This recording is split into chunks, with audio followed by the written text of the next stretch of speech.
IATA, reaching net zero emissions by 2050. The International Air Transport Association, IATA, has issued new Flying Net Zero update to shine a light on the global airline industry's efforts on the journey to reaching net zero emissions by 2050. The latest IPCC report highlighted that nascent carbon removal efforts will become crucial for the aviation sector to reach net zero emissions. In its AR6 synthesis report, the UN body said that sustainable biofuels, low-emissions hydrogen, and derivatives, including ammonia and synthetic fuels, can support mitigation of CO2 emissions in the transport sector, a view shared by the airlines in their focus on sustainable aviation fuels. Reinforcing the industry's push for critical political support, the report says that production process improvements and cost reductions are important to encourage the wide adoption of sustainable fuels needed for aviation to help limit the projected rise in global temperatures. In addition, the report notes that even with a wide adoption of SAF, some hard-to-abate residual GHG emissions remain and would need to be counterbalanced by deployment of carbon dioxide removal methods to achieve net zero CO2 or GHG. This makes it clear that carbon removal will be a critical necessity for the industry, as indicated in IATA's net zero strategy, where emissions that cannot be eliminated at source will be taken out through out-of-sector options such as carbon capture and storage and credible offsetting schemes. Sustainable aviation fuels, SAF. A busy month in the U.S., where JetBlue and Shell Aviation have announced a new agreement to bring additional supplies of SAF to LAX. Under the agreement, Shell Aviation will commence delivery of SAF to LAX in the first half of 2023. JetBlue is expected to take delivery of 10 gallons of blended SAF at LAX over the next 2 years, with an option to purchase up to 5 more gallons in the third year, either at LAX or at other airports in JetBlue's network. United aims to boost SAF production through the investment of $5 million in algae biofuel company Viridose, and announced a further $5 million investment in carbon capture technology firm Svante, which is researching how to convert carbon dioxide removed from the atmosphere into SAF. The airline also named Oscar the Grouch as its chief trash officer for an education campaign to help travelers better understand how SAF works, especially focusing on how SAF can be made from onboard waste. Alaska Airlines announced an agreement also with Shell Aviation to expand the SAF market beyond a standard fuel supply agreement. The agreement includes commitments to deepen understanding of SAF technology, infrastructure, carbon accounting systems, and public policy support needed to bring SAF to more markets. Hawaiian Airlines announced an agreement with biofuel company Gevo, Inc. to purchase 50 million gallons of SAF over 5 years.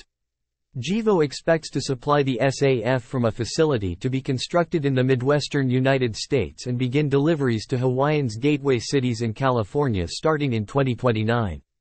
Delta Air Lines announced their new sustainability strategy and an agreement with Gevo to supply 75 million gallons of SAF per year for 7 years. The agreement replaces the existing agreement signed with Delta in 2019 to purchase 10 million gallons per year.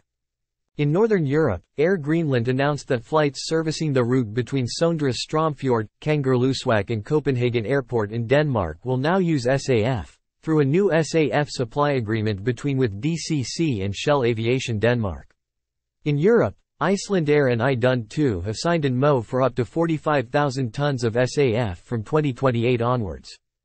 Finnair purchased 750 tons of SAF from Neste to reduce the carbon emissions from flights departing from Helsinki Airport. The fuel volume now purchased is Finnair's single largest batch of SAF purchased to date to be delivered to Helsinki Airport in early 2023. German Aerospace Research Center DLR is to set up the world's largest power-to-liquid (PTL) research facility for e-fuels for aviation, after receiving a Euro 12.7 meters government grant for the project. In France, Airbus flew an A321neo aircraft with both of its engines powered by 100% unblended SAF from its headquarters in Toulouse. In Ireland, a study by Aircraft Leasing Ireland and KPMG stated that Ireland is well positioned to produce SAF, adding the Irish government could assist with a framework for SAF production, partnering with universities to fund SAF R&D, and supporting the creation of a sustainability accreditation register. And in Spain, Cepsa announced it will build a second-generation biofuel, including SAF, in Huelva, which will involve an investment of up to $1.07 billion. Finally, across to Asia. In Singapore, the Civil Aviation Authority of Singapore, CAAS, will set up a $50 million aviation sustainability program to support Singapore's drive to develop a sustainable air hub.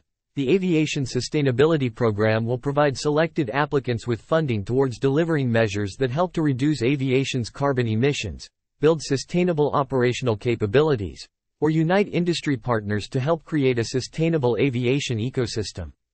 Japanese oil and metals company Enios Holdings agreed to study production of up to 500 liters of SAF and renewable diesel per year with Australia's Ampol, in the northeastern Australian state of Queensland. Also in Australia, the Qantas Group and Airbus have announced a joint investment of $2 million Australian dollars, 1.8 million Singapore dollars, in a biofuel refinery being set up in Australia's Queensland state that would convert agricultural byproducts into SAF.